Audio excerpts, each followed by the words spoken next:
Hi అందరికీ ఈరోజైతే నేను ఎగ్ చీజ్ శాండ్విచ్ చేస్తున్నాను. దానికోసం ఆనియన్స్ కొంచెం కొత్తిమీర కట్ చేసుకుని వేసుకున్నాను. దాంట్లో సాల్ట్, చిల్లీ ఫ్లేక్స్ అవైలబుల్ లేవు, లేకపోతే చిల్లీ ఫ్లేక్స్ వేస్తే చాలా బాగుంటుంది. కారం వేసాను.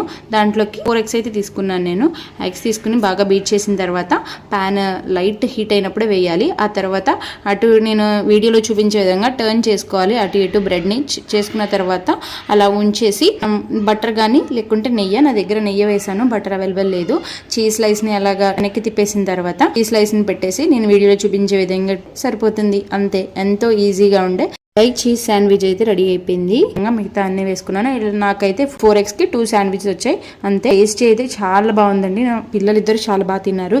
నేను ఎప్పుడు అయితే ఎగ్ చీజ్ దోశ చేస్తాను, ఇలా ఫస్ట్ టైం ట్రై చేశాను కాబట్టి టేస్ట్ అయితే బాగుంది. మీరు కూడా ట్రై చేయండి. చాలా సింపుల్ కూడా. ఇదేనండి వీడియో. ఈ వీడియో మీకు నచ్చింది అనుకుంటున్నాను. నచ్చినట్లయితే నా ఛానల్ లైక్ చేయండి, సబ్స్క్రైబ్ చేయండి, షేర్